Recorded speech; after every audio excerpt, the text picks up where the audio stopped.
Hello everyone, ఎలా ఉన్నారు అందరూ? Welcome back to our channel Kalyani's family vlogs. నేనైతే ఇవాళ మరొక మంచి రెసిపీతో మేము ముందుకైతే వచ్చేసాను.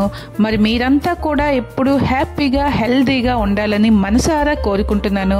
మరి ఇవాళ మన రెసిపీ ఏంటో మీకు తెలిసిపోయింది కదా, ఇక్కడ కనిపిస్తుంది కదా. ఈరోజు అయితే పన్నీర్ని అయితే నేను ప్రిపేర్ చేస్తున్నాను. అన్నింటికంటే సింపుల్గా ఇంకా క్విక్గా అయిపోయే కర్రీ అంటే పన్నీర్ అనమాట.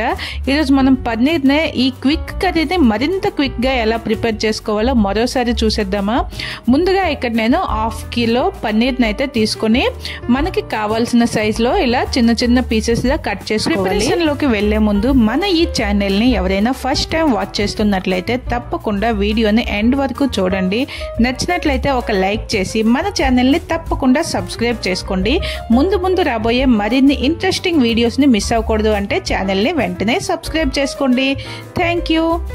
చూస్తున్నారు కదా, ఇక్కడ పన్నీర్ని అలాగే ఆనియన్స్, చిల్లీ, టొమాటో వీటిని కూడా మనకు నచ్చిన సైజులో చిన్న చిన్న పీసెస్లా కట్ చేసుకుని అన్నింటినీ కూడా ఇలా కటింగ్స్ అన్ని కంప్లీట్ చేసి పక్కన పెట్టుకోవాలి. ఈ పన్నీర్ కూడా చాలా న్యూట్రిషనల్ ఫుడ్ అనమాట. పిల్లలకి వారంలో ఒకసారి అయినా పన్నీర్ని పెట్టడం చాలా మంచిది. దీంట్లో ఎక్కువ ప్రోటీన్స్, విటమిన్స్, కాల్షియము ఇవన్నీ ఉంటాయి కదా. అందుకని చెప్పి పన్నీర్ని వీక్లో ఒకసారి పిల్లల కోసం ప్రిపేర్ చేయడానికి ట్రై చేయండి.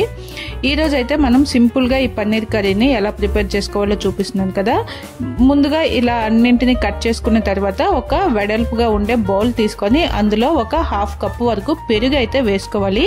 ఈ పెరుగు మనకి అంటే ఫ్రెష్ పెరుగు తీసుకోవాలి. ఇది ఏమాత్రం పుల్లగా ఉండకూడదు.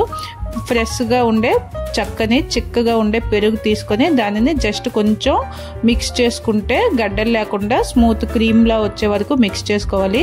తర్వాత ఈ పెరుగులో మన టేస్ట్కి సరిపడా ఉప్పు, పసుపు, కారం, జీలకర్ర పొడి, ధనియాల పొడి, కొంచెం అంత మిరియాల పొడి, అలాగే గరం మసాలా వీటిని వేసుకొని మనం కట్ చేసి పెట్టుకున్నాం కదా ఉల్లిపాయ, టొమాటో, పచ్చిమిరపకాయ, పన్నీర్ పీసెస్ వీటన్నింటినీ కూడా ఆ పెరుగులో మిక్స్ చేసుకోవాలి.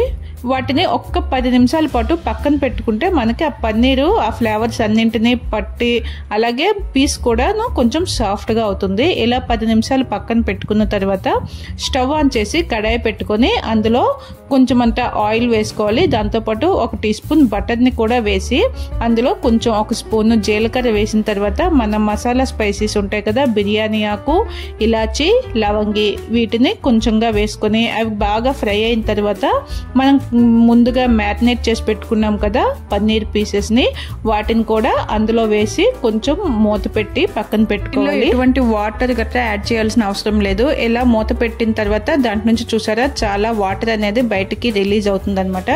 తర్వాత ఇలా కొంచెం అంతా ఒక 1/2 టీ స్పూన్ కార్న్ ఫ్లోర్ని కొంచెం మిల్క్లో మిక్స్ చేసుకొని ఇలా ఆ మిల్క్ని యాడ్ చేసుకోవాలి. యాడ్ చేసుకున్న తర్వాత ఒక 5 to 8 మినిట్స్ మూత పెట్టి మీడియం ఫ్లేమ్లో కుక్ చేసుకుంటే మనకి ఈ పన్నీర్ కర్రీ అనేది చాలా టేస్టీగా, క్రీమీగా చాలా బాగుంటుంది.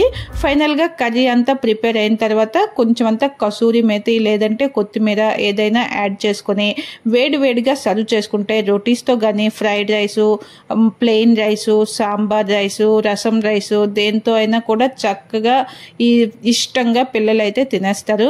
మరి ఈ రెసిపీ మీకు ఎలా అనిపించింది? బాగా నచ్చింది కదా? ఒక చిన్న లైక్ చేసి ఈ రెసిపీ ఎలా ఉందో కామెంట్లో చెప్పేయండి. అలాగే తప్పకుండా మన ఛానల్ని సబ్స్క్రైబ్ చేసుకోండి. మళ్ళీ మరొక మంచి ఇంట్రెస్టింగ్ వీడియోతో మీ ముందుకు వచ్చేస్తా. Thank you, bye.